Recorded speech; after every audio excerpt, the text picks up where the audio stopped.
फडणवीस सरकारला 2 दिवसांचा अल्टिमेटम. एकदा निघालो तर थांबणार नाही, मनोज जरांगेंची डरकाळी. मराठा आंदोलक मनोज जरांगे पाटील मराठा समाजाला ओबीसी प्रवर्गातून आरक्षण मिळावे यासाठी आक्रमक झाले आहेत. आरक्षणासाठी चलो मुंबई या त्यांच्या मोर्चाला सुरुवात केली आहे. या मोर्चासाठी आंदोलनाची तयारी सुरू असल्याचे पाहायला मिळत आहे. 27 ऑगस्ट रोजी अंतरवाली सराटीहून मुंबईच्या दिशेने मोर्चा रवाना होणार आहे. 29 ऑगस्ट रोजी मुंबईतील आझाद मैदानावर मनोज जरांगे पाटील हे मराठा आंदोलकांसह आंदोलन करणार आहेत. हे प्रत्येक घराघरातल्या राज्याला मराठ्यांनी आता लक्षात ठेवा. 29 ऑगस्टला आपल्याला मुंबईला जायचंय. 27 ऑगस्टला सकाळी 10 वाजता अंतरवालीतून निघतोय. मुंबईला सगळ्यांनी शांततेत जायचंय. आरक्षण घेऊन येताना शांततेत आपण आपल्या घरी यायचं. समाजाला डाग लागण्याचं एकही पाऊल मराठी उचलायचं नाही. तुमच्या लेकराला मोठं करायचं, त्याला मला उंचीवर न्यायचंय. माझ्या समाजाचे खाली मान होईल असं एकही पाऊल मराठ्यांच्या पोरांनी उचलायचं नाही. कोणी दगडफेक करायची नाही, कोणी जाळप करायची नाही. आजची अत्यंत महत्वाची बैठक आहे. या बीड जिल्ह्यात नगरातून राज्यातल्या सगळ्या मराठ्यांना सांगतो शब्द आता कायम ठेवा.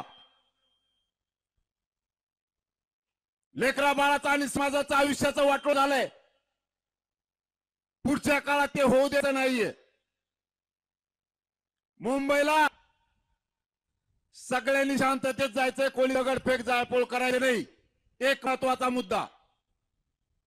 दुसरा, आपल्या शेजारी जरी कोणी जाळपोळ की दगडफेक केली, एकाने सुद्धा पळायचं नाही. त्याला उचलायचं आणि पोलिसाच्या गाडी फेकायचं.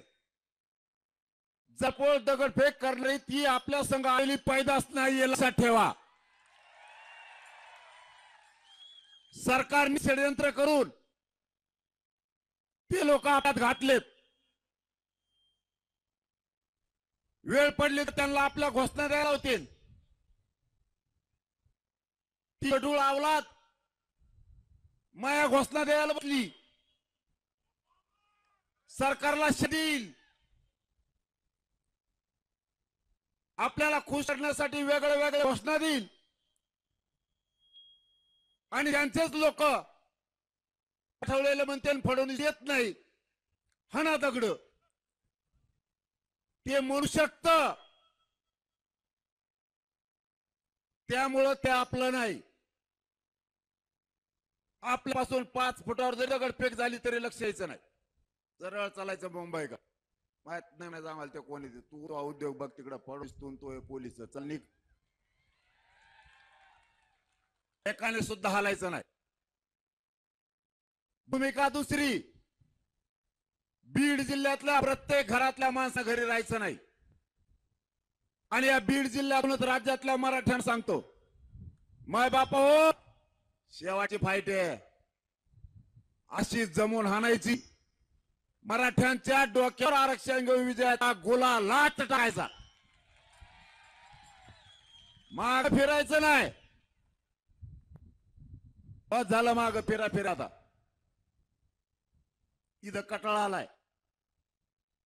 उपोषण करून मग आता फेस पडाय. शेवट फाईट आता. सोडायचं नाही मैदान.